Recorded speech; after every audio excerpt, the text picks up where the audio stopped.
యెరూషలేములో అనేక పరిశుద్ధులు కనబడిరి.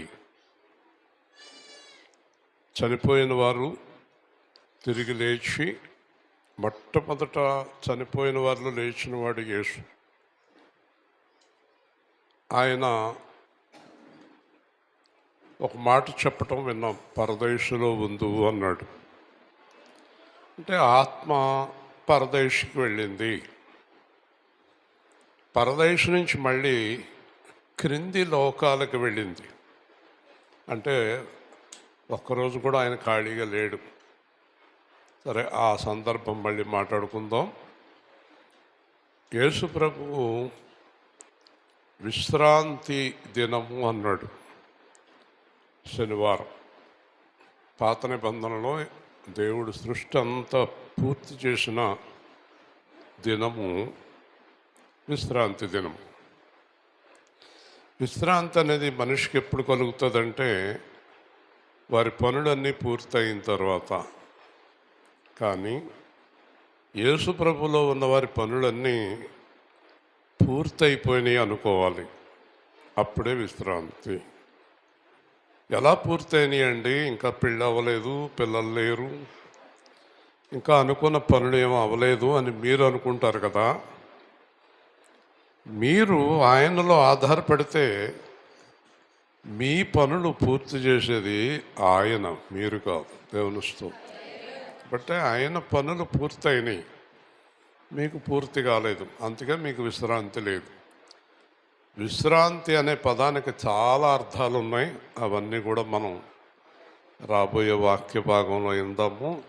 దానికి ముందు దేవుణ్ణి ఆరాధన చేద్దాం. మనస్ఫూర్తిగా ప్రభువుని ఆరాధన చేసుకుని విత్తబడే వాక్యాలు ఆయన ఆత్మ ద్వారా విత్తబడినట్లు ప్రార్థిద్దాం. ప్రభువా, రెండవ దినములోనికి నీ కృపచేత మేము ప్రవేశించాము. ఈ దినాన్న విత్తవలసిన వాక్య భాగములు పరిశుద్ధాత్మ ద్వారా విత్తబడి మీరు వాడుకోమని ప్రార్థిస్తున్నాము. మీ విశ్రాంతిలోనికి నీ మీద ఆధారపడిన వారిని పంపిస్తున్నారని నమ్ముతున్నాము. క్రీస్తు యేసు నామములో ప్రార్థిస్తున్నాము తండ్రి, ఆమేన్. నీవే నీవే దేవుడవు, నీవే నీవే దేవుడవు, నీవే నీవే దేవుడవు, నీవే నీవే దేవుడవు. మట్టితో నన్ను చేసిన వాడవు, మట్టితో నన్ను చేసిన వాడా, జీవాత్మ నాలో ఊదిన వాడవు, జీవాత్మ నాలో ఊదిన వాడవు, నీవే నీవే దేవుడవు, నీవే నీవే దేవుడవు. సర్వాధికారివి సర్వ సృష్టికర్తవు, సర్వాధికారివి సర్వ సృష్టికర్తవి. ఒక్క మాటలో గొప్ప కార్యములు, ఒక్క మాటలో గొప్ప కార్యములు చేసిన వాడవు, నీవే నీవే చేసిన వాడవు, నీవే నీవే. నీకే నీకే ఆరాధనా, నీకే నీకే ఆరాధన, యేసు నీకే నీకే ఆరాధనా, యేసు నీకే నీకే ఆరాధన. సృష్టికర్త సర్వలోకనాథుడ, సృష్టికర్త సర్వలోకనాథుడ, స్తుతి ఆరాధనా ఆరాధనా స్తుతి ఆరాధనా ఆత్మతో సత్యముతో ఆరాధనా ఆత్మతో సత్యముతో ఆరాధనా ఆరాధనా ఆరాధనా ఆరాధనా ఆరాధనా వాక్యస్వరూపి ఆరాధనా వాక్య స్వరూపి ఆరాధనా మహిమస్వరూపి ఆరాధనా మహిమ స్వరూపి ఆరాధనా జ్ఞానస్వరూపి ఆరాధనా త్యాగ స్వరూపి ఆరాధనా ఆరాధనా ఆరాధనా ఆరాధనా ఆరాధనా ఆత్మతో సత్యముతో ఆత్మతో సత్యముతో ఆరాధనా ఆరాధనా ఆరాధనా ఆరాధనా యెహోవా ఈరే యెహోవా షమ్మా యెహోవా ఈరే యెహోవా షమ్మా యెహోవా షాలేం యెహోవా నిషి యెహోవా షాలేం యెహోవా నీసి యెహోవా రబ్బా యెహోవా స్వస్థపరచువాడా యెహోవా యెహోవా స్వస్థపరచు స్వస్థపరచువాడా ఆరాధనా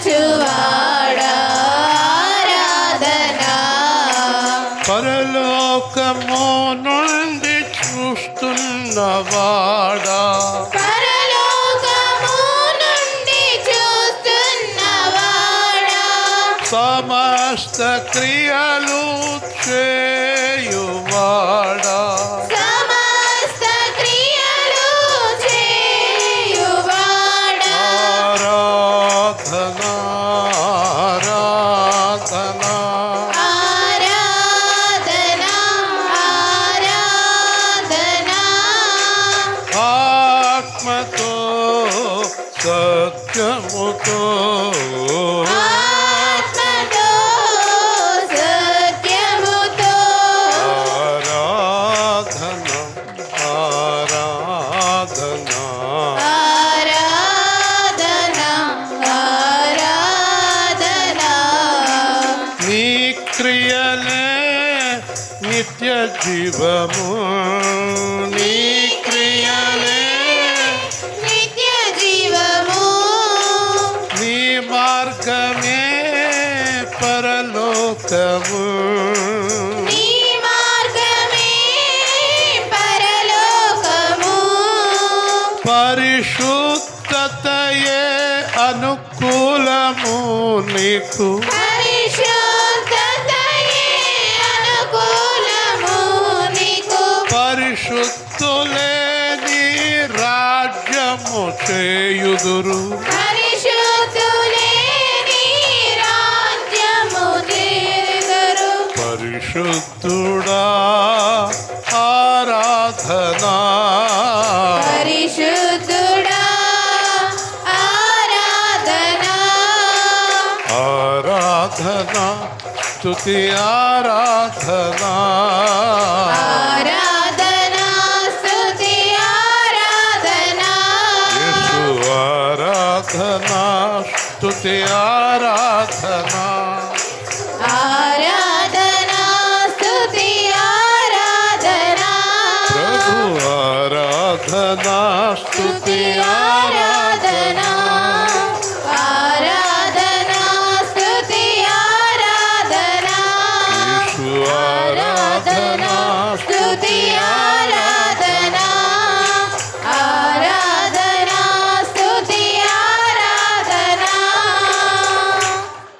ప్రార్థన చేద్దాం. ఆయన విశ్రాంతిని కోరుకుందాం, ఆయన కృపను కోరుకుందాం. ముఖ్యంగా మీరు ఆయనలో నడుస్తూ అనేక మందిని ఆయనలోకి నడిపించే బాధ్యత తీసుకోండి. ఈరోజు ఆయనతో నడుస్తూ అనేక మందిని ఆయన దగ్గరికి నడిపించే బాధ్యత తీసుకోండి.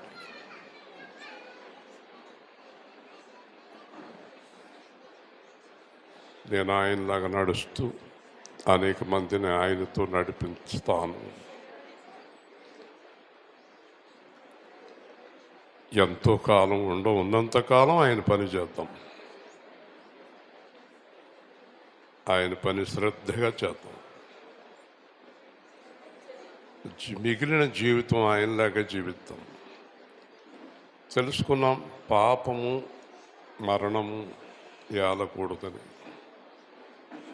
ఏసే ఏలాలని.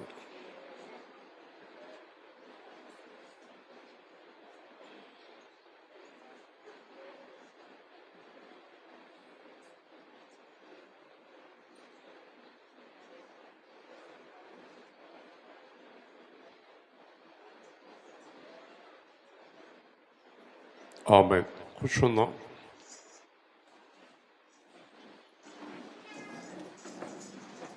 బయట ఇస్సాకు తండ్రి కూర్చున్నాడు. అతడు అంతకుముందు వాళ్ళ ఇంటి దగ్గర సువార్త జరిగినప్పుడు వచ్చాడు, కానీ సువార్తలో పాల్గొనేలాగా లేడు. చెడ్డ వ్యసనాలతో ఉన్నాడు. తర్వాత అతడు పళ్ళు గురించి వెళ్ళి వస్తుంటే ఒక కారు ఈడ్చుకుని పోయింది. అతను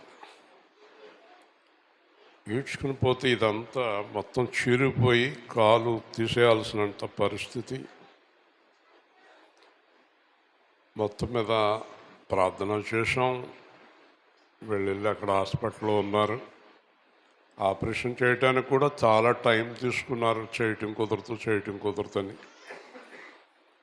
ఎట్టి పరిస్థితుల్లోనే జీవించి ఉండవలసిన వ్యక్తి కాదు అతను. ఒక అరపర్లాంగు కారు ఈడ్చుకుని పోయింది మనిషిని.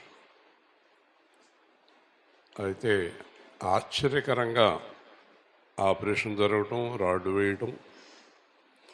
ఈరోజు వచ్చి ఆ మందిరంలో చివర కూర్చున్నాడు. నేను చేసే హెచ్చరిక ఏంటంటే, ఇంత భయంకరమైన దాని నుంచి కూడా నిన్ను దేవుడు బ్రతికించాడు అంటే నీ మీద దేవుడికున్న ప్రేమ, దేవుని స్తోత్రం. కాబట్టి మళ్ళా ఎప్పుడు కూడా అలాంటి పనులు, వ్యసనాల నుంచి దూరమై చేయకుండా ఉంటే ఆయన రాజ్యానికి వెళతాం. అసలు అతను బతికే అవకాశం ఎంత మాత్రమూ లేదు. మరి నిన్నటి దినాన యాక్సిడెంట్ అయిన వారు ఎలా ఉన్నారో మనకు తెలియదు. ప్రార్థించాం. అది భయంకరమైన యాక్సిడెంట్. వచ్చేటప్పుడు ప్రార్థన చేయండి అని అడుగుతున్నాడు. మరి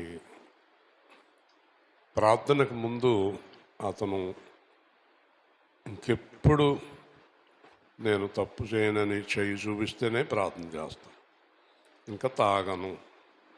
చెయ్యి చూపిస్తున్నాడు. ప్రార్థన చేద్దాం. ప్రేమ గల తండ్రి, జీవాధిపతి అయిన ప్రభువా, ఎంతో భయంకరమైన యాక్సిడెంట్ నుంచి కాపాడి రక్షించావు. ఇక మీదట నీ కొరకు పరిశుద్ధముగా జీవించడానికి అతనికి సహాయం చేయమని, అతన్ని మీరు క్షమించి రక్షించి కాపాడి నడిపించమని యేసు నామములో అడుగుతున్నాము తండ్రి. ఆమేన్. దేవుడు కృప, ప్రేమ. ఈరోజు నేను ముగించే ముందు మీకు అందరికీ స్వస్థత ప్రార్థన చేయబోతున్నాను. అనారోగ్యాల గురించి ఈరోజు ప్రార్థించబోతున్నాను. ఎందుకంటే విశ్రాంతి దినమున ఆయన సమాజ మందిరాల్లో అనేక మందిని స్వస్థపరిచినటువంటి వాక్యాన్ని విన్నాము. ఈరోజు ఆయన్ని మీ అనారోగ్యాల గురించి అడుగుదాం. మీరు ప్రార్థించేటప్పుడు మీకు కావలసిన వారి గురించి కూడా మీరు ప్రార్థించండి. అలాగే యేసు సేవా కేంద్రంలో శుక్రవారం స్వస్థత ప్రార్థన ఇక్కడ దొరుకుతుంది. ఎవరైనా రావచ్చు, స్వస్థత పొందొచ్చు. బుధవారం కత్తపాడులో జరుగుతుంది. రాబోయే దినాల్లో శనివారం రాలింగ్లో జరుగుతుంది. ఈ విధంగా ప్రార్థనలు జరుగుతాయి. ప్రతి నెల 2వ మంగళవారం రాజమండ్రిలో జరుగుతుంది. ఈ విధంగా ప్రార్థించి అనేక మందిని రోగాల బారి నుంచి దేవుడు విడుదల చేస్తాడు. నిన్ననే చెప్పాను, రోగం బారి నుంచి విడుదల చేయటం అంటే ఆ రోగం మీరు జీవించున్నంతకాలం మీకు అడ్డు రాకుండా చేస్తాడు. హల్లెలూయా. కాబట్టి మనం ఈరోజు మొదటి సందేశం మోషే ఇస్తారు, శ్రద్ధగా వినండి. తర్వాత సందేశం ప్రార్థనలతో మనం 2 గంటల లోపే ఈ కార్యక్రమాలని ముగించుకుందాం. సమయంలో మోషే వాక్యాన్ని అందిస్తాడు. శ్రద్ధగా విందాము. దేవుడు మాట్లాడాలని కోరుకుందాం.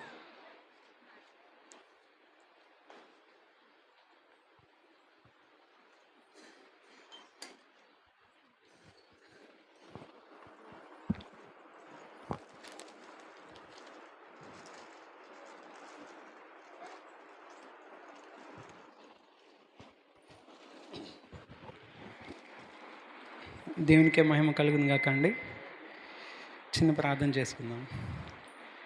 సర్వోన్నతుడా, మహోన్నతుడా, సర్వకృపా నిధివైన యేసయ్య, మీకే వందనాలు తండ్రి. అయినా ఈరోజు తండ్రి నేను ఈ విధంగా నిలబడి మీ మాటలు చెప్పాలని నేను ఆశపడుచుండగా నా ముందు మీరే ఉండండి యేసయ్య. నైనా నన్ను పూర్తిగా మరుగుపరిచి తండ్రి మీరే నా ద్వారా మాట్లాడమని యేసయ్య.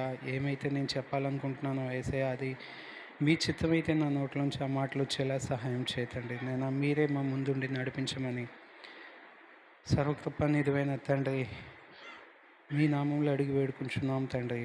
ఆమేన్, ఆమేన్.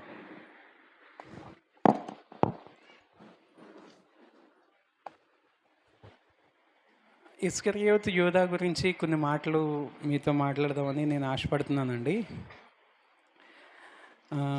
ఇస్కరియోతు యోధా అనగానే దేవుణ్ణి అప్పగించిన వాడు అని మనం అనుకుంటాం కదా. అయితే మనలో కూడా ఇస్కరియోతు యోధా ఉన్నారు. ఒప్పుకుంటారా? ఒప్పుకోవాలి, మరి తప్పదు. అది ఒకసారి మనం వాక్యానుసారంగా ఎలా ఉంది, మనం ఎలా మన జీవితానికి అది తీసుకోవాలి అనేది మనం చూస్తున్నామండి. పరిశుద్ధ గ్రంథం నుంచి మత్తయి రాసిన సువార్త 26వ అధ్యాయము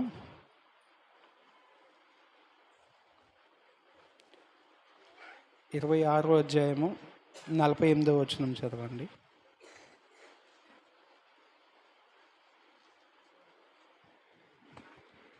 మత్తయి సువార్త 26వ అధ్యాయము 48వ వచనం. ఆయనను అప్పగించువాడు నేనెవరని ముద్దు పెట్టుకుందనో ఆయనే యేసు. ఆయనను పట్టుకొనుడని వారికి గుర్తు చెప్పి వెంటనే యేసు వద్దకు వచ్చి, బోధకుడా నీకు శుభమని చెప్పి ఆయనను ముద్దు పెట్టుకొనెను. చాలండి. ఆయన ముద్దు పెట్టుకుని ఆయన్ని అప్పగించారండి. ఓకేనా? అయితే యోధా అంటే అర్థం, పేరుకి అర్థం ఏంటంటే స్తోత్రము అని అర్థం అండి. యోధా అంటే స్తోత్రము అని అర్థము. చాలా మంచి పేరు కదా. అయితే ఇస్కరియోతు అనే మాటకి గిరియాతు అనే ప్రాంతం నుంచి వచ్చినవాడు, కిరియోతు అనే ప్రాంతం నుంచి వచ్చినవాడు అని అర్థం. ఇదివరకు ఇంటి పేర్లు ఉండేవి కాదండి. ఆ ప్రాంతం నుంచి వచ్చినవాడు. ఇప్పుడు యేసుప్రభుని కూడా నజరేయుడు అని చెప్పే వాక్యం మనం చాలాసార్లు చూసుంటాం కదా. అలాగే యోధా కూడా ఇస్కరియోతు యోధా అంటే కిరియోతు ప్రాంతం నుంచి వచ్చినవాడు. ఈయన శిష్యులందరిలోని ఆ ప్రాంతం నుంచి వచ్చినవాడు తిన ఒక్కడే. అయితే 12 మంది శిష్యుల్ని దేవుడు తన సంకల్పం చొప్పున తన సువార్త, రాజు సువార్తను వ్యాపించడం గురించి 12 మందిని ఏర్పాటు చేసుకున్నారు. అందులో యోధా ఒకడు. అయితే 12 మందికి ఎటువంటి అర్హత, ఎటువంటి ఆధిక్యత ఉండాలో అవన్నీ యోధాకు కూడా ఉందండి.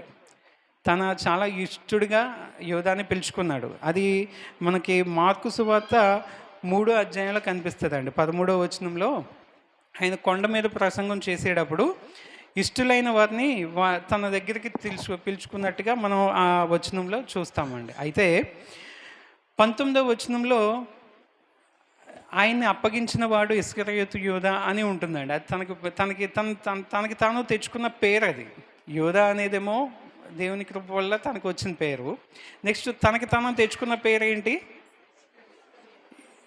తనకి దేవుణ్ణి అప్పగింపబడిన వాడు అని తెచ్చుకున్నారు. తనకి తోటి విశ్వాసులు తోటి శిష్యులు ఆయనకి పెట్టిన పేరు ఏంటంటే మత్తయి సువార్త తీకండి.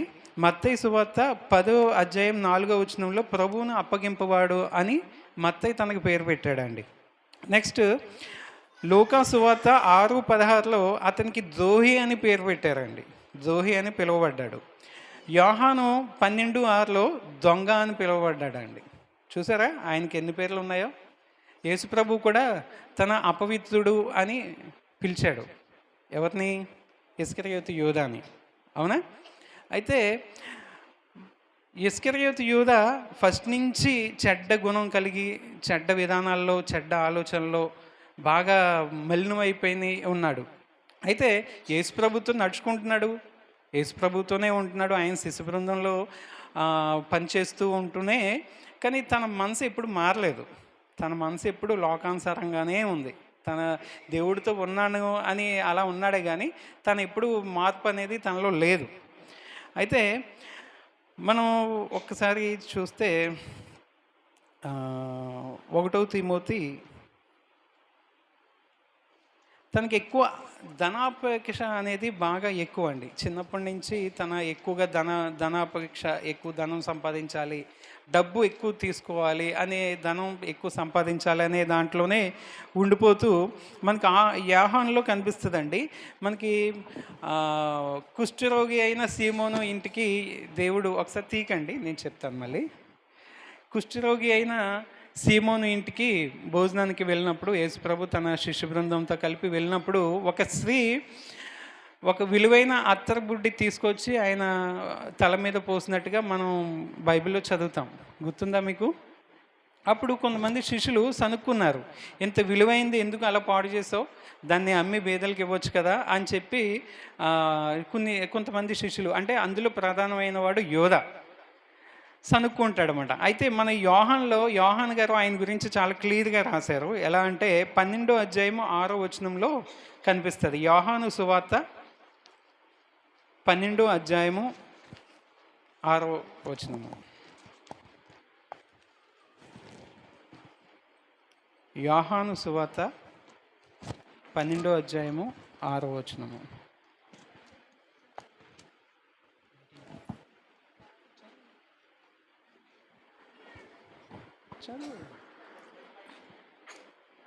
వాడిలాగు చెప్పినది బేదల మీద శ్రద్ధ కలిగి కాదు గాని వాడు దొంగయ్య ఉండి తన దగ్గర డబ్బు సంచి ఉండినందున అందులో వేయబడినది దొంగలించుచు వచ్చెను గనక అలాగూ చెప్పింది. చాలండి. తనకి బేదల మీద కనికరం లేదండి. తన దొంగయ్య ఉన్నాడు కాబట్టి డబ్బు సంచిలో ఎప్పుడు దేవుడి దగ్గర శిష్యులు 12 మంది ఉండేవారు కదా, ఆ శిష్యుల్లో ఎక్కువగా తన దగ్గర డబ్బు సంచి ఉండేది. అంటే ఆ డబ్బు సంచిలోంచి ఎప్పుడు ఏదో ఒకటి దొంగిలించడం, దొంగ కలిగి ఉన్నాడు కదా, మరి ఏదోలాగా దొంగిలించడం, డబ్బు ఏదో విధంగా సంపాదించాలి, వెనక్కి వేయాలి అన్నట్టుగా ధనాపేక్షతో ఎప్పుడు ధనం వెనకాలే తన మనసు ఉండేది అన్నమాట. డబ్బు సంచి చేతితో పట్టుకుని ఎప్పుడు ఇప్పుడు చదివిన దానిలో చాలా క్లియర్గా అర్థమైంది కదా, బేదల మీద కనికరంతో కాదు, ఆ అత్తరబుడ్డి పాడు చేసినందుకో లేకపోతే బేదలకి ఇద్దామనో అని ఆ మనసుతో తను చెప్పలేదు. ధనాపేక్ష గలవాడే అలా ఆ మాట చెప్పాడు అనమాట. అయితే మనం కూడా ఇప్పుడు ఈ వాక్య భాగాన్ని మనకి చూసుకోవాలి అనుకుంటే మనలో చాలామంది ధనం వెనకాల బాగా పరిగెడుతూ ఉంటాం. ధనం సంపాదించుకోవడం తప్పు కాదు, నేను ఆ విధంగా చెప్పట్లేదు. అయితే ఎక్కువగా ధనం సంపాదించాలి, దాని వెనకాలే వెళ్ళాలి. చాలామందిని చూస్తే ఆశీర్వాదాలు లేవు, మా ఇంట్లో ఏమీ అభివృద్ధి లేదు అని చెప్పి చాలా బాధగా ప్రతిరోజు అసలు ప్రార్థన మానకుండా ఓ ప్రార్థన చేస్తూ ఏడుస్తూ పశ్చాత్తాపడుతూ చాలా వేదనగా ప్రార్థన చేస్తూ ఉంటాం. అయితే దేవుడు మనకి కనికరించి కొన్ని దీవెనలు ఇచ్చాక వాటి వెనకాల ఉండిపోతాం, కానీ దేవుడికి దూరం అయిపోతాం కదా. అవునా కదండి? దేవుడికి దూరం అయిపోయి మనం ఇంకా దేవుడిని పట్టించుకోము. దేవుడి సన్నిధికి రాండి అంటే టైము కుదరాలి, చూసి దాన్ని బట్టి వస్తాను, ఈ మాటలు వస్తాయి. అంతకుముందు ఎలా ఉండేది? దేవుడు ప్రార్థన అనగానే ముందు ఉండేవాళ్ళం. ఇప్పుడు అంతా మనం దేవుడు బాగా ఆశీర్వాదాలు వచ్చాక లోకంలో కొట్టుకుపోతాం. అవునా కదండి? అయితే ఇక్కడ యోధా కూడా సేమ్ అలాగే ఉన్నాడండి. యోధాకి మనకి ఏం సంబంధం లేదు. అవునా? అంతా ఈక్వల్గా ఉంది. అవునా కదా? అయితే మనం చాలా చోట్ల దేవుణ్ణి కూడా మనం అలాగే అమ్మేస్తాం. ఈ ధనాపేక్షకి లోనైపోయి మనం చేసే జాబుల దగ్గర, మన ఇరుగు పొరుగు దగ్గర ఇలా యోధాకు మళ్ళీ మనం కూడా దేవుణ్ణి అమ్మివేస్తాం. అవునా కదండి? అయితే మనం దీన్ని బట్టి మనం ఏం అర్థం చేసుకోవాలంటే, దేవుడే స్వయంగా అన్నారు కదా, ఈ లోకంలో సిరికి దేవునికి దాసులు ఎవరు? ఒక మనిషి ఇద్దరు యజమానులకి దాసుడు కాదు. అవునా కదా? దేవుడికి అవుతే దేవుడికి, లేకపోతే సిరికి. మనం దేవుడి బిడ్డలమై ఉన్నాం కాబట్టి దేవుడికి బిడ్డలుగా ఉండాలి ఖచ్చితంగా. ధనం అనేది దేవుడు ఇస్తాడు మనకి, అవసరాల్లో ఎంతవరకు కావాలో ఏంటో. మనల్ని సృష్టించిన దేవుడికి ఆ మాత్రం తెలీదా? తెలుసు కదా. సో మనం దాని వెనకాలే పరిగెట్టేసి దాన్నే పట్టుకుని దాన్నే కౌగిలించుకోవడం వల్ల మనం చాలా చోట్ల యోధాకు మళ్ళీ దేవుణ్ణి అప్పగించుతున్నాం. అవునా కదండి? అది మనకి తెలియట్లేదు, మనం అది ఊహించుకోవట్లేదు. మనం దాన్ని ఎక్కువగా గ్రంథంలో చదువుతాం కాబట్టి, కానీ దాన్ని మన జీవితానికి ఎప్పుడు మలుచుకోం.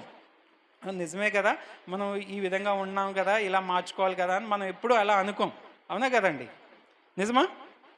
అయితే ఇక్కడ ఇంకోటి చూడండి, అందుకే పౌలు గారు అంటారు తిమోతికి రాసిన పత్రికలో 6:9 ఒకసారి తీస్తారా?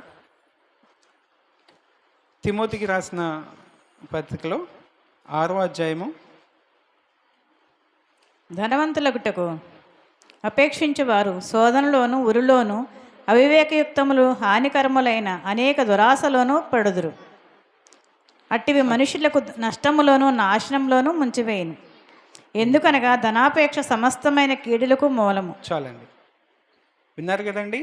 ధనాపేక్ష అంట సమస్త కీడులకు మూలము. అదే సమస్త కీడు, మనకి ఏ కీడు వచ్చినా దానికి మూల కారణం అదే. మనం ఒప్పుకోకపోయినా అదే కారణం. అవునా కదండి? నెక్స్ట్ అదే అధ్యాయంలో 17 వచ్చిన ఒకటి చదవండి. మనం ఎలా ఉండాలి అనేది పౌలు గారు చెప్తున్నారు. ఇహమందు ధనవంతులైన వారు గర్విష్ఠులు కాక, అస్థిరమైన ధనమందు నమ్మిక ఉంచక, సుఖముగా అనుభవించుటకు సమస్తమును మనకు ధారాళముగా దయచే దేవుని యందే నమ్మిక ఉంచుడని ఆజ్ఞాపించుము. వారు చాలండి. మనం దేవుని పిల్లలమై ఉండి ఆయన రక్తంలో కడగబడి మన పాపాలన్నీ పోయినాయి. మనం దేవుని బిడ్డలుగా మనం బతికే పిల్లలుగా మనం ఉన్నప్పుడు ఇక్కడ 17వ వచనంలో ఏమంటున్నారు? ఇహమందు ధనవంతుల వారై గర్విష్ఠులు కాక, అస్థిరమైన ధనమునందు నమ్మిక ఉంచక, సుఖముగా అనుభవించుటకు. ఎలా అండి? మనకున్నది సుఖముగా అనుభవించుటకు దేవుడు సమస్తము మనకు ధారాళముగా దయచేయు దేవుని మీద నమ్మకం ఉంచాలని ఈ ఇందులో చెప్పబడుతుందండి. అవునా కదా? సుఖముగా అనుభవించే విధానం అందరికీ ఉండదండి. అవునా కదా? మన దేవుని పిల్లలకి మాత్రమే, అదైనా దేవుడి మీద ఆధారపడిన పిల్లలకి మాత్రమే ఆ అవకాశం ఉంటుంది, కానీ అందరికీ కాదు. మనం దేవుని పిల్లలం అని చెప్తాం అంతవరకే, కానీ మన చేష్టలు అలా ఉండవు. మన మాట తీరు కానీ, మన ప్రవర్తన కానీ, మన ఇరుగు పొరుగులతోనే సమాధానం ఉండదు మనకి. అవునా కదండి? నెక్స్ట్ మన మాట తీరు బాగోదు, మన ఆలోచన విధానం బాగోదు. మనం వీళ్ళు దేవుడు పిల్లలు అనిపించుకోవడానికి మనకి ఎటువంటి అర్హతలు మనకి ఉండవు. మనం ఏంటంటే పైకి దేవుని పిల్లలు, మేము ఈరోజు దేవుని చర్చికి వెళ్ళాలి, ప్రార్థన చేసుకోవాలి, ఇలా చెప్తాం అంతవరకే, కానీ పూర్తిగా దేవునిలోకి మనం తిరగము. అలా తిరిగినప్పుడే ఇక్కడ ఉంది కదా, సుఖముగా అనుభవించుటకు సమస్తమును మనకు ధారాళముగా దయచేయు దేవుని అందే నమ్మిక ఉంచాలి. మీకు అర్థమైందండి? మనకి ధనాపేక్ష కన్నా మనం దేవుని మీద నమ్మిక ఉంచితే అన్నీ సమస్తము సమకూడి జరుగుతాయి. మనం ఎప్పుడు కంగారు పడవసరం లేదు. రెండవదిగా చూస్తే సాతాను పుట్టించిన ఆలోచనని యోధ దాన్ని అధిగమించలేకపోయాడు. సాతాను తనకి హృదయంలో ఒక ఆలోచన పుట్టించింది. అది ముందే, అంటే దేవుణ్ణి అప్పగించాలని అప్పటికప్పుడు ఆలోచన వచ్చింది కాదండి. ఎప్పటి నుంచో తనకి ఒక ఆలోచన, ఎందుకంటే దొంగ అయి ఉండి డబ్బు సంపాదించాలన్న ఆలోచనలో ఉన్నవాడు కదా. సో దేవుణ్ణి ఎలా అమ్మివేయాలి, దేవుణ్ణి ఎలా పట్టించాలి అనే ఆలోచనతోనే సాతాను పుట్టించిన ఈ ఆలోచనని తను అధిగమించలేకపోయాడు. ఎప్పుడు దేవుడితోనే ఉంటాడు. దేవుడు చేసే ఆ సువార్తల్లోని, ఆ స్వస్థతల్లో, అన్ని విషయాల్లోని దగ్గరుండి చూసిన వ్యక్తే. కానీ దేవుణ్ణి సరిగా అర్థం చేసుకోలేకపోవడం వల్ల, దేవుణ్ణి సరిగా తన్ని పాటించలేకపోవడం వల్ల సాతాను పెట్టిన ఆ ఆలోచన అధిగమించలేకపోయాడు. మనలో కూడా చాలాసార్లు కంటితో పాపం చేస్తామండి, దాన్ని అధిగమించలేం. మనసులో ఏదో ఆలోచన వస్తుంది, దాన్ని అధిగమించలేం. అయ్యో ఆ ఆలోచన వచ్చింది, వెంటనే చేసేసాం, దీన్ని అధిగమించలేకపోయామని తర్వాత మళ్ళీ పశ్చాత్తాపడిన వాళ్ళు ఇక్కడ కూర్చున్న వాళ్ళు చాలామంది ఉన్నారు. అవునా కదండి? ముందు చేసేస్తాం, తర్వాత పశ్చాత్తాపడతాం. అవునా? అయితే మనకి దేవుడు అవకాశం ఇచ్చాడు, ఖచ్చితంగా అవకాశం ఇచ్చాడండి. ఏంటంటే మనం ఇప్పుడు అలా ఉన్నవారం అయితే కనుక మనం పశ్చాత్తాపడితే దేవుడు మనల్ని క్షమిస్తాడు ఖచ్చితంగా. అయితే యోధాకి ఆ క్షమాపణ లేదు, అందుకే ఉరి వేసుకుని చనిపోయాడు. మనకి అవకాశం ఉంది. సాతాను పెట్టే ఆలోచన అధిగమించాలంటే దేవుని ఆత్మ ద్వారా మాత్రమే మనం అధిగమించగలం. ఆ ఆత్మ పొందాలంటే దేవుడు చెప్పినట్లుగా మనం నడుచుకోవడం, ప్రార్థనాపూర్వకంగా ఉండటం, వాక్య ధ్యానం చేసుకుంటూ ఉంటాం. ఇలా చేస్తూ ఉన్నప్పుడు దేవుని ఆత్మ ఆటోమేటిక్గా మనకి హృదయంలో పనిచేస్తూ ఉంటుంది. అవునండి? మీకు అలా ఎప్పుడైనా జరిగిందా? ఎప్పుడైనా మీలో చెడ్డ ఆలోచన, లేకపోతే ఎదుటోళ్ళకి హాని కలిగించాలన్న ఆలోచన వచ్చినప్పుడు మీ హృదయంలో ఇది మంచిది కాదు, అలా మాట్లాడేది అది మంచిది కాదు అనే ఆలోచన ఎప్పుడైనా వచ్చిందా మీకు? ఇలా మాట్లాడకూడదు కదా దేవుని పిల్లలు, ఓకే వాడు ఏదో తొందరపడి మాట్లాడాడు, మనం అలా మాట్లాడకూడదు అని ఎప్పుడైనా ఆగారా? ఒకవేళ ఆగుంటే మీలో దేవుని ఆత్మ పనిచేస్తున్నట్టే లెక్క. ఒకవేళ అలా ఆగకుండా వాడు ఒక మాట మాట్లాడితే మనం 2 మాటలు మాట్లాడేమో అంటే ఇంకా మనలో దేవుని ఆత్మ లేనట్టు, సాతాను మనల్ని ఏలుతున్నట్టే. సాతాను ఆలోచన మనం అధిగమించట్లేదు. మనం సాతాన్ని ఆలోచన, ఇప్పుడు యోధాలో కూడా సాతాను ఆలోచన వచ్చింది కదా, అయితే తన అధిగమించుకోలేకపోయాడు. అయితే మనం ఇక్కడ అధిగమిస్తున్నామా లేదా అనేది మనలో మనం ప్రశ్నించుకుంటూ ఉండాలి. ఒకవేళ ఇక్కడ కూర్చున్న వారిలో ఎవరు అలా అధిగమించలేకపోతున్నాం, ఎప్పుడైనా నేను ఎవరైనా అన్నప్పుడు నేను తొందరపడి వాళ్ళకన్నా ఎక్కువ మాట్లాడేస్తున్నాను, అలా ఉన్నవారు ఇక్కడ ఎవరైనా ఉంటే కనుక వాళ్ళు ఇంకా యోధాలాగా సాతాను ఏలుబడిలో ఉన్నట్టే లెక్క. ఈరోజే మీరు దాన్ని దేవుని వైపు తిరిగి పశ్చాత్తాపడి దాన్ని అధిగమించగలం. దేవుడు అలా పశ్చాత్తాపడినప్పుడు దేవుని ఆత్మతో మనల్ని బలపరుస్తాడు, ఖచ్చితంగా బలపరుస్తాడు. అలా చేయకుండా దేవుడే మనకి సహాయం చేస్తూ ఉంటాడు. మూడవదిగా చూస్తే యోధాలో ఇంకొకటి లక్షణం ఏంటంటే యేసుని సరిగా అర్థం చేసుకోలేకపోయాడండి. యేసుని సరిగా అర్థం చేసుకోలేకపోయాడు. 3.5 సంవత్సరాలు దేవునితోనే గడిపాడండి. దేవుని సువార్తలో నడిచాడు, ఆయన చేసే అద్భుతాలు చూశాడు, అన్నీ చేశాడు, కానీ దేవుని అర్థం చేసుకోలేకపోయాడండి. అయితే ఇక్కడ మనం అంటే మీరు తీకండి, మామూలుగా రిఫరెన్స్ చెప్తున్నాను నేను. యోహాను 3:30లో చూసినప్పుడు పస్కా పండగ చేసుకోవడానికి, పస్కా విందు చేసుకోవడానికి దేవుడు తన ప్రియమైన శిష్యులతో చేసుకోవాలని ఇష్టపడండి 12 మంది శిష్యుల్ని మేడగది మీద పస్కా విందు ఏర్పాటు చేయమని, సిద్ధం చేయమని చెప్పి ఒక శిష్యునికి చెప్తే సిద్ధం చేస్తారు, అందరూ కూడుకుంటారు. అంతా అయ్యాక రొట్టె ముక్క తీసుకున్నాక తను బయటికి వెళ్ళాడు అని ఇక్కడ నేను చెప్పిన రిఫరెన్స్లో కనిపిస్తుంది. ఇంటికి వెళ్ళాక ఆ రిఫరెన్స్ చూడండి. యోహాను 13:30లో తన రొట్టె ముక్క తీసుకుని వెంటనే బయటకు వెళ్ళాడని ఉంటుంది. అయితే బయటకు వెళ్ళిన తర్వాత యేసుప్రభు శిష్యులకి చెప్పిన మాటలు తను మిస్ అయ్యాడు. ఒకవేళ అక్కడే ఉంటే ఆ విషయం వేరేగా ఉండేదేమో, ఏదో మన ఆలోచన బట్టి ఆలోచిస్తే. అయితే దేవుడు 14, 15, 16 అధ్యాయాల్లో శిష్యులకి ఎలా ఉండాలి, నేను వెళ్ళాక మీరు ఎలా చేయాలి ఏంటి అనేది అన్నీ అప్పచెప్పారు, ఎలా ఉండాలి అనేది ధైర్యం చెప్పారు, అన్నీ అధ్యాయాలు కనిపిస్తుంది. నెక్స్ట్ 17వ అధ్యాయంలో గెత్సేమనే తోటలో ప్రార్థన, శిష్యులు కూడా ఉన్నారు పక్కన, అది కూడా యోధా మిస్ అయ్యాడండి. అయితే మనం కూడా చాలాసార్లు దేవుని వాక్యాన్ని మిస్ అవుతూ ఉంటామండి. అంటే మిస్ అవ్వడం అంటే ఆ రోజు ప్రార్థనకి డొమ్మ కొట్టామని కాదు నా ఉద్దేశం. చాలామంది ఇక్కడ కూర్చుంటారు, నా మాటలు చాలామందికి ఇంట్రెస్ట్గా ఉండొచ్చు, ఉండకపోవచ్చు. అంటే వాళ్ళు డొమ్మ కొట్టినట్టే లెక్క. మీకు అర్థమైందా నేను చెప్పింది ఇప్పుడు? అయితే మనం ప్రార్థనకి వస్తాం, దేవుని వాక్యాన్ని వింటాం, ఇక్కడ వరకే. బయటకు వెళ్ళాక అది ఎక్కడికో వెళ్ళిపోద్ది. ఎక్కడ అసలు రిఫరెన్స్ ఏం చెప్పారు అనేది బయట జస్ట్ గేట్ దాటాక ఎవరైనా ఒక అన్యుడు నీ దగ్గరికి వచ్చి ఈరోజు వాక్యం ఏం చెప్పారు అంటే, ఈరోజు వాక్యం మారు మనసు గురించి చెప్పినట్టున్నారు అంటాం. అవునా కదండి? మనం అర్థం చేసుకోం, మనం సరిగ్గా దాన్ని పఠించాం. అవునా? అయితే మనం కూడా చాలాసార్లు యోధా టైప్లోనే ఉన్నాం. మీరు ఇప్పుడు ఒప్పుకుంటారా? నేను ఫస్ట్ యోధా గురించి చెప్తుంటే ఈ సబ్జెక్ట్ ఏంటి అనుకున్నారా? మనలో కూడా చాలా యోధాలు దాగి ఉన్నారు. అవునా కదా? చాలా యోధాలు లోపల ఉన్నాయి, కానీ మనకి బయటికి వాటిని మనం దాన్ని పట్టుకోలేకపోతున్నాం, అబ్జర్వ్ చేసుకోలేకపోతున్నాం. దేవుడు మాట విని దేవుని శిష్యులు అందరూ నడుచుకున్నట్టే యోధా కూడా నడుచుకుని ఉంటే అంత పాపాన్ని ఒడిగట్టి ఉండకపోవచ్చు. అయితే తను ఎప్పుడూ సాతానికి లోబడిపోయి సాతాను చెప్పింది అధిగమించలేకపోవడం చేత దేవుణ్ణే ఒక 30 వెండి నాణాలకి, అంటే ఒక బానిసని ఆ రోజులో 30 కన్నా ఇంకా ఎక్కువకే అమ్మేవాళ్ళు. అయితే దేవుణ్ణి మరీ 30 వెండి నాణాలకే అమ్మి వేసి డబ్బు సంపాదించాలన్న ఆలోచన కలిగి ఉన్నాడే కానీ ఎప్పుడుని దేవుణ్ణి మన కోసం వచ్చినవాడు రక్షకుడు అని ఎప్పుడు అనుకోలేదు. ఎప్పుడు సువార్త విధానాల్లో ఉండేవాడే కానీ సువార్తను ఎప్పుడు మనసుకి తీసుకోలేదు. తన ప్రేమను కానీ, యేసుప్రభు చూపించే ప్రేమను కానీ, ఆయన మాటలు కానీ ఎప్పుడు తన హృదయంలోకి తీసుకోలేదు. అయితే మనం కూడా చాలాసార్లు ఇలాగే ఉంటాం. మనం ఇక్కడ కూర్చున్న వాళ్ళని చాలామందిని నుంచోబెట్టి అడిగితే, మీరు ఎన్ని సంవత్సరాలు బట్టి దేవుడిని నమ్ముకున్నారండి అంటే, నేను 10 సంవత్సరాలండి, నేను 20 సంవత్సరాలండి, 30 అండి, 50 అండి అంటూ ఉంటాం. అయితే మనలో ఎంతవరకు దేవుని ప్రభావం కలిగి ఉన్నాం?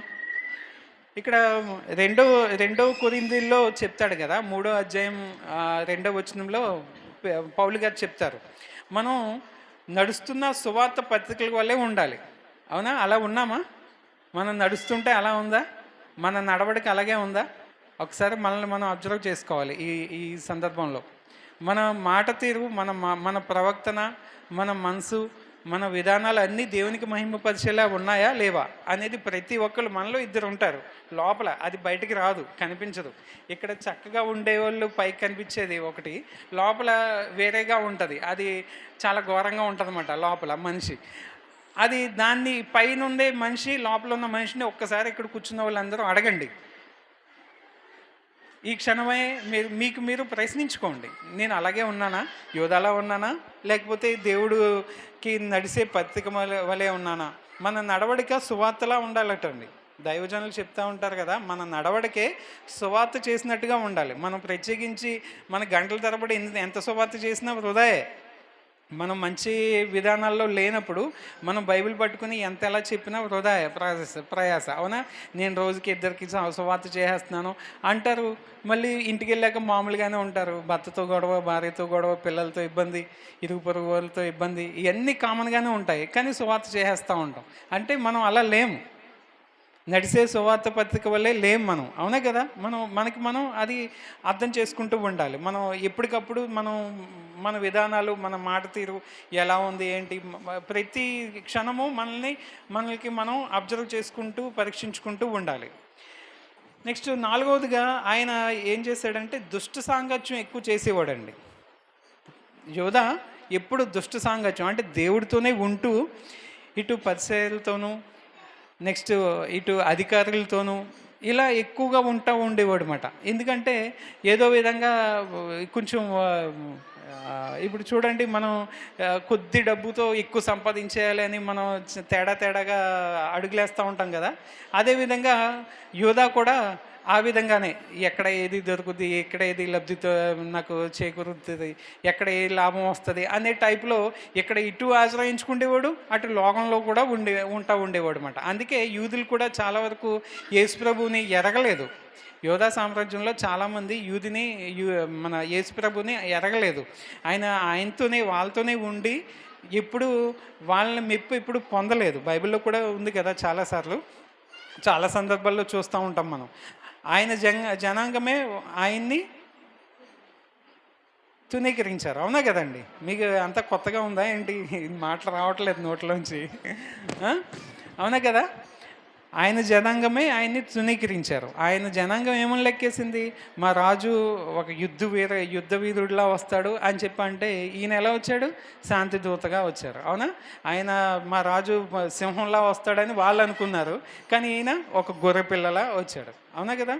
నెక్స్ట్ మా రాజు ఒక మంచి మంచి మమ్మల్ని అందరినీ ఉద్దేశింపజేసే మెసేజ్లు ఇస్తూ ఉంటాడు, పురుకలుపుతాడు అన్నట్టుగా చెప్తే ఈయనేమో నీ ఇరుగు పొరుగు వారిని ప్రేమించు, నువ్వు శాంతిగా ఉండు, సమాధానంగా ఉండు, ఈ టైప్లో బోధ ఇవన్నీ వాళ్ళకి ఎక్కలేదు. అందుకే వాళ్ళు తునీకరించారు, వాళ్ళు నమ్మలేదు అన్నమాట. అయితే మనం ఎరిగి ఉండి ఎంతవరకు ఆయన్ని తునీకరిస్తున్నాం? దేవుణ్ణి ఎరిగి ఉన్నాం, కానీ చాలా మనకి తెలియకుండానే మన ఆలోచనతో ఆయన నమ్మేస్తున్నాం, అంటే తునీకరిస్తున్నాం, మనం మాటతో తునీకరిస్తున్నాం. అవునా కదా? మన రక్షణ పొందిన వాళ్ళు కూడా, కొత్తగా వచ్చిన వాళ్ళే కాకుండా ఎప్పటి నుంచో పాతుకుపోయిన వాళ్ళు కూడా దేవునిలో ఇప్పుడు మనకి ఒక ప్రశ్న మీ ముందుకు తీసుకొస్తాను నేను. ఇప్పటికిప్పుడు దేవునికి రాకడ వచ్చింది. ఎంతమంది దేవుని రాకడలో ఎత్తబడతారు? మీలో ఎంతమందికి ధైర్యం ఉంది? అల్లటప్పగా చేతులు పైకి పెట్టద్దు దయచేసి. ప్రతి ఒక్కళ్ళు మనం ఒక వైట్ పేపర్ తీసుకుంటే వైట్ పేపర్లా ఉండాలి. ఒక్క చిన్న డాట్ ఉన్నా దేవునికి యాక్సెప్ట్ చేయడండి. ఒక చిన్న డాట్, ఒక చిన్న మచ్చ ఉన్నా కానీ దేవుడు తీసుకోడు. అయితే మనం చేయవలసింది ఏంటి? ఈ వాక్య భాగం ద్వారా ఈ యూదా వల్ల మనం తెలుసుకోవాల్సింది ఏంటి? మనం అలాగే ఉండి సాతానుతో ఏడ్చబడి ఉంటున్నామా? ఇప్పుడు పేతురు గారు తప్పు చేశారు, పశ్చాత్తాపడ్డారు, దేవుడు క్షమించారు. అవునా? తన రాజ్యంలో స్థానాన్ని ఇచ్చారు. అయితే యూదా పశ్చాత్తాపడలేదు, అందుకే ఊరేసుకుని చనిపోయాడు. అవునా? అయితే మనకి ఇంకా టైం ఉంది. టైం ఉందంటే ఏదో సంవత్సరాలు ఉందని చెప్పట్లేదు, మళ్ళీ మీరు అలా అర్థం చేసుకోవద్దు. మనకి ఇదే అనుకూల సమయం. అవునా కదా? ఇదే రక్షణ దినం. అవునా? అయితే ఈరోజే మనం ఈ విశ్రాంతి దినం రోజే మనం ఏ విధంగా దేవుణ్ణి మనం ఆరాధిస్తున్నాం అనేది ప్రతి ఒక్కళ్ళు మనస్ఫూర్తిగా వాళ్ళకి వాళ్ళే ప్రశ్నించుకోండి. మన మాట తీరు ఎలా ఉంది? మన ఆలోచనలు ఎలా ఉన్నాయి? మన ప్రవర్తన ఎలా ఉంది? మన ఇంట్లో మన సాక్ష్యం ఎలా ఉంది? మన ఇంట్లో మన సాక్ష్యం ఎలా ఉంది? ఇంట్లో సాక్ష్యం బాగుంటే వీధిలో సాక్ష్యం బాగుంటుంది. అవునా కదా? ఇంట్లో సాక్ష్యం బాగోకుండా ఈదులో బాగుందంటే అది అబద్ధం. ఎందుకంటే ఈదులో మనం యాక్ట్ చేస్తాం కాబట్టి, మన అసలైన రూపం ఇంట్లో ఉంటుంది కాబట్టి ఇంట్లోనే మంచి సాక్ష్యం కలిగి ఉండాలి. అవునా? ఇంట్లో ఎటువంటి సాక్ష్యం ఉంది?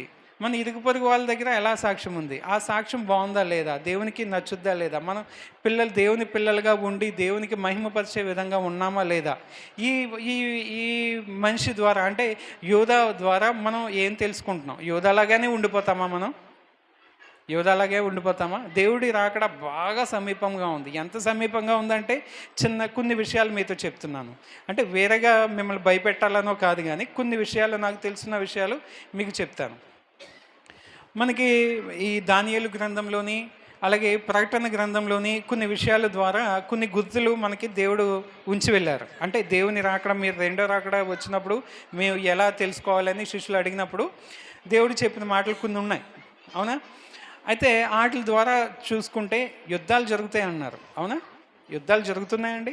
ప్రతిరోజు ఏదో కొత్త వార్త మీకు మీ చెవిలో పడుతుందా? నెక్స్ట్ భూకంపాలు వస్తున్నాయి అన్నారు. అవునా? ఇది వరకు ఉన్నాయనొచ్చు, కాదు, ఇప్పుడు బాగా ఎక్కువగా వినిపిస్తున్నాయి. ప్రతిరోజు ఎక్కడో దుక్కున భూకంపం జరుగుతుందని మనకి వినిపిస్తున్నాయి. పెద్ద పెద్ద యుద్ధాలు, అంటే ఇప్పుడు జరిగే యుద్ధాలండి, విశ్లేషకులు చెప్పేది ఏంటంటే మూడో ప్రపంచ యుద్ధం వస్తుంది అన్నట్టుగా. ఇప్పుడు ఉక్రెయిన్ రష్యా యుద్ధంలో మూడో ప్రపంచ యుద్ధం వస్తుందని చెప్పి అన్నారు. ఇప్పుడు గాజా ఇజ్రాయేల్ యుద్ధం ఇంకా అవ్వలేదండి, అది జరుగుతూనే ఉంది. అది ఇప్పుడే ఇంచుమించు 2 నెలల నుంచి జరుగుతూనే ఉంది.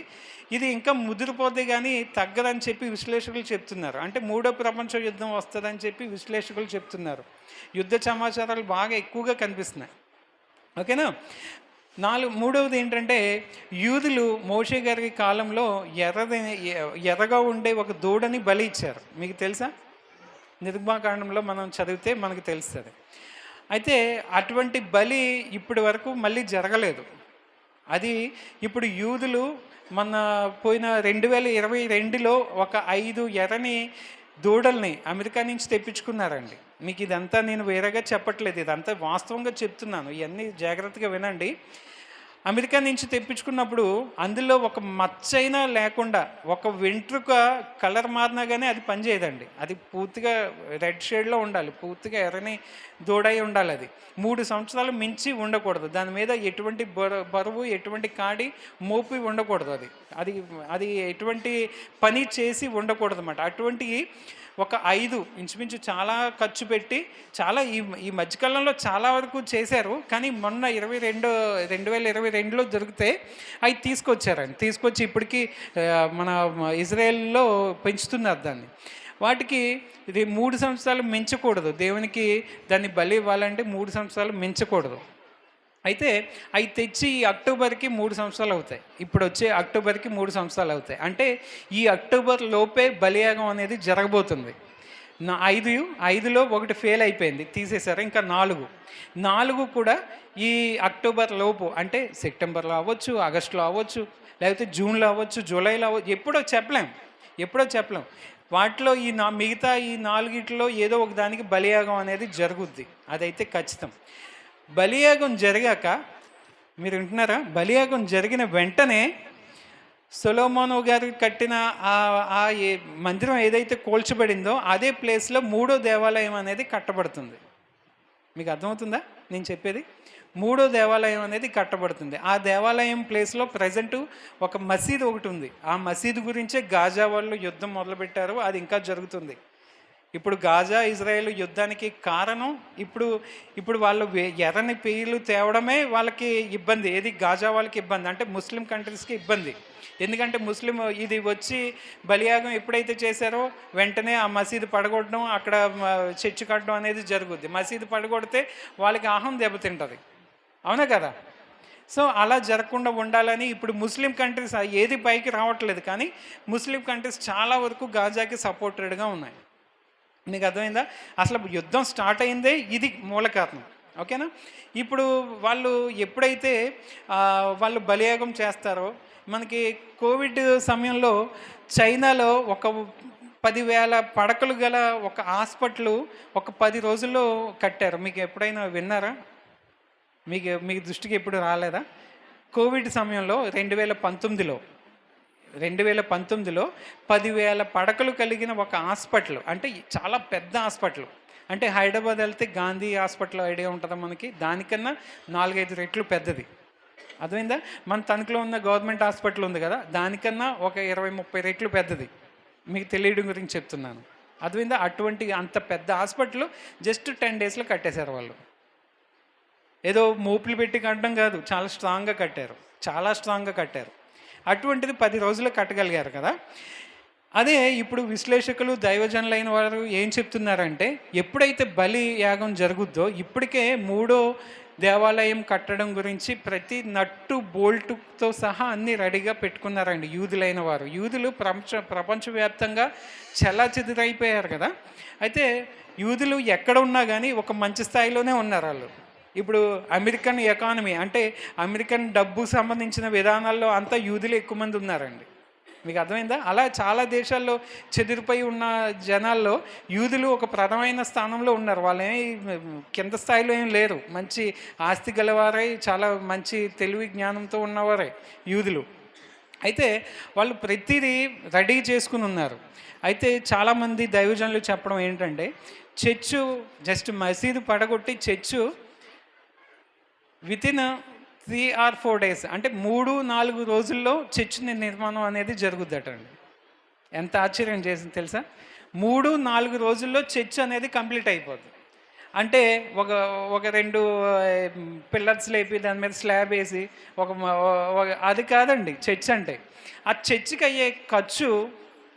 అయ్యే ఖర్చు ఒక ఊహ కింద మనం ఆలోచిస్తే కనుక 4 లేదా 5 లక్షల కోట్లు అవుద్దంటండి. 3వ దేవాలయం నిర్మాణం కోసం అయ్యే ఖర్చు అంటే ఒక చిన్న ఊహిస్తే 3-4 లక్షల కోట్లు అవుద్దటండి. లక్షల కోట్లు. మీకు అర్థమవుతుందా? సరిగా వింటున్నారా? అటువంటి దేవాలయాన్ని 3-4 రోజుల్లో కట్టేస్తారు. ఇవన్నీ అద్భుతాలే. అర్థమవుతుందా? దేవాలయం కట్టడం, అందులో ఆరాధన విధానాలు జరగడం, అందులో ఏహమైంది నుంచోబెట్టి, ఇవన్నీ మీరు బైబిల్లో చదివారా? కొత్తగా చూస్తున్నారు నా వంక ఏంటో నేను చెప్తుంటే. నేనేదో ఒక కథ చెప్తున్నట్టు మీరు నా వంక చూస్తున్నారు. మీలో ఏం భయాలు ఏం కనిపించట్లేదు. నేను చెప్తుంటే నాలో ఒక రకమైన దుడుకు వస్తుంది. ఇవన్నీ జరిగిపోతున్నాయి. ఇవన్నీ ఇంక టైం లేదు. ఇవన్నీ చాలా చాలా తొందరగా జరిగిపోతుంది. ఏమో ఈ 2024 పూర్తిగా అవ్వకముందే దేవుడు వచ్చేస్తాడేమో అనిపిస్తుంది. అంత తాయితీగా కూర్చున్నారు మీరు. ఏదో చాలా ఇంటికాడ పనులన్నీ చేసుకుని చాలా తాయితీగా కూర్చున్నట్టుగా ఉన్నారు మీ విధానాలన్నీ చూస్తుంటాయి. అంటే నేను ఇదంతా ఎందుకు చెప్తున్నానంటే ఏదో నవ్వుకోవడానికి చెప్పట్లేదు. దయచేసి నన్ను అర్థం చేసుకోండి. నేను నవ్వడానికో ఏదో మిమ్మల్ని ఏదో కొత్త విషయం మీతో చెప్పడానికో కాదు. కానీ దేవుని రాకడ బాగా సమీపంగా ఉంది. మనం ఇంకా మన యూదులాగా ఉండి ఇంకా దేవుణ్ణి అమ్మేస్తూ, ఇంకా చాలా చాలా విషయాలు దేవుణ్ణి అమ్మేస్తూ, చాలా విషయాలు దేవుడికి విరుద్ధంగా మనం దేవుని పిల్లలమే. మనం ఏంటంటే దేవునికి ఇప్పుడు ఇరుగు పొరుగు ఏంటంటే వాళ్ళు చర్చికి వెళ్తారు, వాళ్ళు ప్రార్థనలు చేసుకుంటారు, వాళ్ళు దేవుణ్ణి నమ్ముకున్నారు అనే పేరు ఉంది. పేరు మాత్రమే ఉందా? అంతేనా? పేరు ఉంటే సరిపోద్దా దేవుని రాజ్యంలోకి వెళ్ళడానికి? పేరు ఒకటి ఉంటే సరిపోద్దా? అలా అంటే కొన్ని వేల కోట్ల మంది ఇప్పుడు పేరు కలిగి ఉన్నారు దేవుని పిల్లలమని. అవునా? మరి అందరూ దేవునిలోకి వెళ్ళిపోతామా? దేవుని రాజ్యంలోకి ఎత్తబడిపోతామా? కాదు కదా. ఎవరికి వాళ్ళు. ఇప్పుడు నా విశ్వాసం నన్నే కాపాడుతుంది, మీ విశ్వాసం మిమ్మల్నే కాపాడుతుంది. అయితే లోపల ఉన్నాడు, ఇందాక చెప్పాను చూసారా, లోపల ఉన్నది చాలా ఘోరంగా ఉంటుంది. అది పైకి కనిపిస్తే దానికి ఒక రూపం తగిలించి బయట పెడితే భయపడిపోతాం. సాతాన్ కన్నా ఘోరంగా ఉంటుంది మన లోపలది. అవునా కదా? దాన్ని ప్రశ్నించుకోండి. నువ్వు దేవుని రాకడలో ఎత్తబడగలవా? జస్ట్ ఒకే ఒక ప్రశ్న వేసుకోండి. దేవుని రాకడ ఇప్పుడే ఈ క్షణమే దేవుని రాకడ అయితే మన ఆత్మ దేవునితో ఎత్తబడుతుందా? మన శరీరం ఇక్కడే ఉంటుంది, దీన్ని అడగవసరం లేదు. దేవుడు శరీరాన్ని కాదు, ఆత్మ కావాలన్నవాడు కదా. సో మన ఆత్మ దేవుడికి ఇవ్వాలనుకుంటే మన ఆత్మ ఎంతవరకు దేవుని దగ్గరగా ఉంది, మన లోపల మనం ఎలా ఉన్నాం. మనకు పైకి ఇక్కడ చాలా వినయంగా ఉంటాను, చాలా చాలా నీట్గా ఉంటాం, చాలా ఒబిడియంట్గా, చాలా చాలా ఇదిగా ఉంటాం. అది ఎంత దేవునిలో లెక్క రాదు. లోపల ఎలా ఉన్నామనేది దేవుడు లెక్కేస్తాడు. అవునా కదా? మనం ఈ చిన్న వాక్య భాగం ద్వారా మనం తెలుసుకోవాల్సింది ఏంటంటే, మనం దేవునిలో ఎలా ఉన్నామనేది ప్రతి ఒక్కళ్ళు, మళ్ళీ చెప్తున్నాను నేను, ప్రతి ఒక్కళ్ళు తన ప్రశ్నించుకోండి. ఈ విశ్రాంతి దినంలో మనం నిజంగా మన దేవుని విశ్రాంతిలో మనం ఉండాలి, మన హృదయానికి దేవుడు విశ్రాంతి కలిగించాలి అనుకుంటే కనుక ప్రతి ఒక్కళ్ళు ఇదే అనుకూల సమయం, ఇదే రక్షణ దినం. కాబట్టి రక్షణ పొందిన వాళ్ళే, రక్షణ పొందవలసిన వాళ్ళైనా ఎవరైనా కానీ మనం ఇప్పుడు ప్రార్థనలో ఏమంటే దేవునికి దగ్గరగా ఉండాలి. అమ్మేసి వాళ్ళకి మళ్ళీ ఉండకూడదు. యోధాకు మళ్ళీ మనం అమ్మేసి యోధాకు మళ్ళీ మనకు క్షమాపణ లేదా? చెప్పండి. మనకి క్షమాపణ ఉంది కదా. దేవుడు మనకి క్షమాపణ ఇచ్చాడు. ఇప్పటికీ మనం ఎంతో లోకంలో కొట్టుకుపోయినా కానీ ఇప్పుడు మనం పశ్చాత్తాపడితే ఈ క్షణంలోనే మిమ్మల్ని దేవుడు అంగీకరించే దేవుడు చాలా జాలిగల దేవుడు. అవునా కదా? ఇంకా మనం వస్తామని తన చేతులు చాపి మనల్ని పిలుస్తూ ఉన్న దేవుడు. అవునా? సో మనం ఆ దేవుడిని కలిగి ఉన్నాం కాబట్టి మనం ధైర్యంగా మనం చేసిన తప్పులన్నీ క్షమించి మనం అడిగి దేవుళ్ళు ఆయన వచ్చే రాకడలో మనం అంతా ఎత్తబడాలి, మన సంఘం అంతా ఎత్తబడాలి, మన తోటి వాళ్ళకి కూడా సువార్త కింద ఉండాలి. ఇటువంటి విధానాలు కలిగి ఉండాలని నా చిన్న ఆశ. నా మాటలు మీకు అర్థమైనాయి అని నమ్ముచున్నాను. దేవుడి వాక్యాన్ని దీవించిన గాక. థ్యాంక్ యూ అండి. చిన్న ప్రార్థనతో ఈ వాక్యాన్ని ముగించుకుందాం. సర్వోన్నతుడా, స్వరకృపా నిధువైన తండ్రి, మీకే వేలాది స్తుతాలు తండ్రి. నైనా అవును తండ్రి, నైనా యూదావులే తండ్రి, నైనా ప్రతిరోజు తండ్రి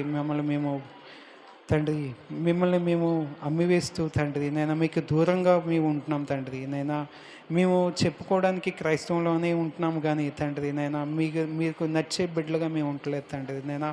ఈ మధ్యాహ్న సమయంలో మిమ్మల్ని నేను వేడుకుంటున్నాను తండ్రి నైనా. ఇక్కడ ఉన్న వాళ్ళు తండ్రి నైనా మేమంతా తండ్రి మీ రాకడలో మేము ఎత్తబడాలి తండ్రి నైనా. మీ నామానికి తండ్రి ఇష్టలుగా మేము బతకాలి తండ్రి నైనా. మీ నామంలో తండ్రి సువార్త చేసేవారిలా తండ్రి మన నడవడిక తండ్రి సువార్త పరిశీలించే వారిలా మేము ఉండాలి తండ్రి నైనా. మా ఆలోచనలు, మా జ్ఞానము, మా తలంపులు ప్రతిదీ మీ ఆధీనంలో ఉంచుకోండి తండ్రి. మీ ఆత్మతో మమ్మల్ని నడిపించండి యేసయ్యా. మాలో తండ్రి నైనా చెలరేగే సాతాను ఆలోచనలు యేసునామంలో బంధించి తండ్రి నైనా మీ నామంలో తండ్రి బలమైన వారిలా తండ్రి నైనా మీ నామంలో సాధనాలుగా తండ్రి మేము వాడబడే ధన్యత, కృప, భాగ్యము మాకు దయచే తండ్రి. మీ ఆత్మతో మమ్మల్ని నడిపించమని మా కొరకు త్వరగా రానైనా యేసునామంలో అడిగి వేడుకుని బ్రతిలాడుకుంటున్నాం తండ్రి. ఆమేన్, ఆమేన్, ఆమేన్.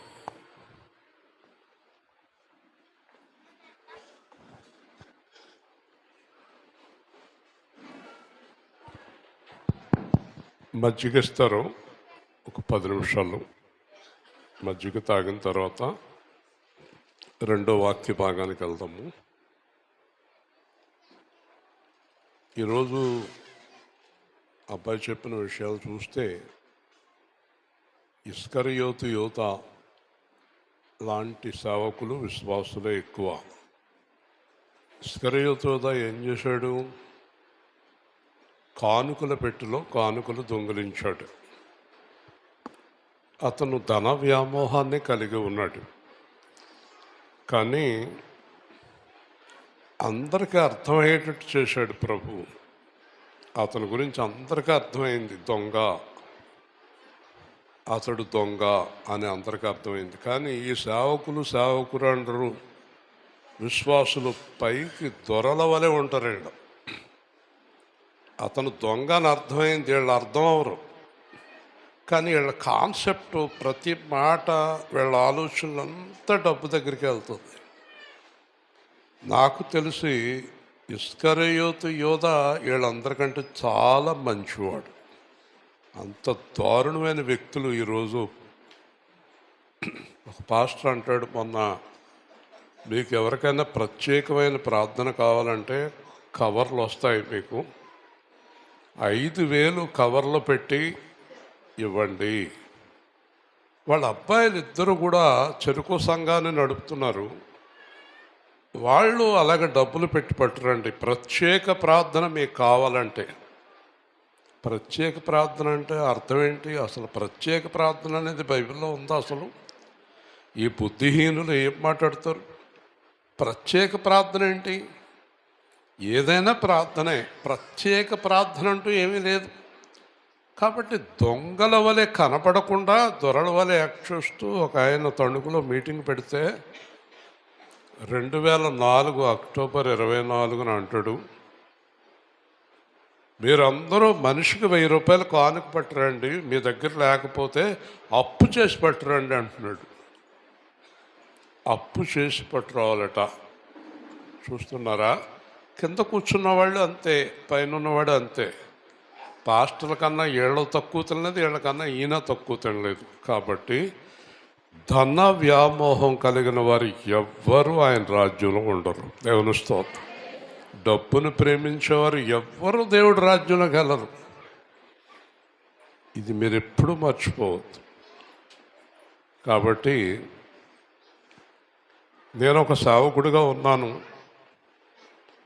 కుమారుడు వాక్యం బోధిస్తున్నాడు, అల్లుడు వాక్యం బోధిస్తున్నాడు. నేను ఈరోజు సంతోషించేది ఏంటంటే, నా కుటుంబంలో ఎవ్వరికి కూడా, మీరు ఏమనుకున్నా, నాకెవ్వరికి ధన వ్యామోహం మాత్రం లేదు. దేవుని స్తోత్రం. అందుకొరకు పరలోక రాజ్యం గ్యారంటీ అని నమ్మకం. ఆ ధనాలన్నీ చూసేసాం, ఆ కోటాను కోట్ల రూపాయలు చూసేసాం. 50 కోట్ల రూపాయల కంపెనీకి ఎండీగా పనిచేశాను. చెప్పుల కింద డబ్బులు సంచులు పెట్టుకుని కారుల్లో, జీపుల్లో తిరిగాము. ఆ ధనం గురించి నన్ను చంపడానికి చూశారు. ఆ ధనం గురించి చుట్టాలు శత్రువులుగా మారారు. ఆ ధనం గురించి శత్రువులుగా మారిన వాళ్ళు ఎవరంటే, నా జీవితంలో నా భార్య, నా 2 పిల్లలు మాత్రమే. మిగతా వాళ్ళందరూ నాకు శత్రువులు అయిపోయారు డబ్బు గురించి. ఈరోజు కూడా సంఘాల్లో శత్రువులు డబ్బు గురించే. ధనం చాలా భయంకరమైంది. అందుకే బైబిల్లో ధనాపేక్ష సమస్తమైన కీడులకు మూలం. అందుకే పర్ఫెక్ట్గా ఉండాలి డబ్బు విషయంలో, ఎవరికైనా ఇచ్చే విషయంలో కానీ తీసుకునే విషయంలో కానీ ఖచ్చితత్వం ఉండాలి. నేను చాలాసార్లు చెప్తున్నాను, బాకీలు చేసేస్తున్నారు. ఒక అతను నా దగ్గరికి వచ్చి 2 రోజుల్లో ఇస్తానని డబ్బులు పట్టుకెళ్ళాడు, ఇప్పటివరకు ఇవ్వలేదు. ఇలాంటి పనులు దేవుని రాజ్యానికి అర్హత కోల్పోతాం. మనం మాట ఇచ్చామంటే మాట నిలబెట్టుకుంటేనే విలువ ఉంటుంది మనకి. అర్థమవుతుందా? ఒక అతను దగ్గరికి వెళ్ళి 10,000 అడిగాడు. 10,000 ఇచ్చాడు. నెలలో ఇస్తానండి అన్నాడు. 8 సంవత్సరాలు ఆయన ఇవ్వలేదు. ఈ 10,000 ఇచ్చిన వ్యక్తి అంటాడు, పోనీలే ఇంక మళ్ళీ అడగడు కదా, ఆ 10,000తోటి పోయింది. చూసారా, మళ్ళీ అవసరానికి అతని దగ్గరికి వెళ్ళే అవకాశాన్ని అతడు కోల్పోయాడు. ఇవన్నీ డబ్బు గురించే వస్తాయి. నూనె బొడ్డులు అమ్ముకోవటం. సుధాకర్ గారిని ఇసుకపల్లిలో అడిగాను, మీరు మొదలెట్టారేంటి ఇది అన్నాను. ఆ టేబుల్ నిండా నూనె బొడ్లు ఉన్నాయి. ఏంటంటే ఏం చేయనండి, దానికోసమే జనం వచ్చేస్తున్నారు ఇక్కడికి. తైలం పుడ్డు అంట. తైలం పుడ్డులు అమ్మమ్మని బైబిల్లో ఉందా? ఎవరికైనా అనారోగ్యంగా ఉంటే మీరు అందరూ వెళ్ళి నూనె రాసి ప్రార్థన చేయమని ఉంది. నూనె పుడ్డు అమ్ముకోమని ఉందా? ప్రతిదీ అమ్మకమే. రొట్టె విరుపు అమ్మకం మీకు తెలుసా? రొట్టె విరుపు అమ్ముతారు. నేను పాస్టర్ని అంటలేదు, విశ్వాసులే ఎక్కువ ప్రమాదకరమైన వాళ్ళు. విశ్వాసుల వల్లే పాస్టర్లు అలా తయారవుతారు. తేడా ఏమీ లేదు. వాళ్ళు అందరూ ఒకటే. కాబట్టి ఇస్కరియోతు యోధా ఉన్నాడు అంటే ఏంటో అనుకుంటారు మీరు. ఇస్కరియోతు యోధా అంటే ధనాపేక్ష కలిగిన వాడు అని అర్థం. దేవుని స్తోత్రం. ధనాపేక్ష అనేది చాలా కీడండి. అది మాత్రం పెట్టుకోకండి. అది పెట్టుకుంటే ఎప్పటికీ అభివృద్ధి అవ్వలేరు. కొంతమందికి కనిపిస్తారు, కొంతమందికి కనిపించరు. మా నాన్నకి డబ్బు అంటే చాలా ఇష్టం అండి అంటది ఒక అమ్మాయి. వాళ్ళ నాన్నకంటే ఎక్కువ ఇష్టం ఈ అమ్మాయికి. కాకపోతే ఈ అమ్మాయి పైకి కనపడదు అంతే. ఎదుటి వాళ్ళ మీదకి తోసేస్తారు. ధనాపేక్ష చాలా ప్రమాదకరమైంది. అలాగే రాకడ గురించి కొన్ని సందేశాలు చెప్పాడు. అవన్నీ నిజమే. రాకడ కూడా చాలా సమీపంగా ఉంది. నా ఉద్దేశం ఏంటంటే, పరలోకంలో నేను, నా భార్య, నా పిల్లలు, నా ఇంటి వారందరూ పిల్లలతో సహా పరలోకంలో ఉండాలి. మరి మీ ఉద్దేశం ఏంటి చెప్పండి? మీరు మీ ఇంటి వారందరూ పరలోకానికి వెళ్తారా? మరి వెళ్తారా? మాట్లాడరేంటి? మరి మీరు కూడా చెప్పాలి కదా. అలాగా నేను, మా ఇంట్లో వాళ్ళందరం కూడా దేవుని రాజ్యానికి వెళతాము అని చెప్పగలగాలి. అంటే మీరందరూ కూడా దేవుడి కొరకు జీవించే కుటుంబం అయి ఉండాలి, లేకపోతే వెళ్ళరు. యేసుప్రభు తన స్వభావానికి విరుద్ధంగా ఏమీ చేయడు. అర్థమైందండి? తాగండి, మజ్జిగ తాగండి. మీ టైం వేస్ట్ అవ్వకూడదని మాట్లాడుతున్నాను కదా.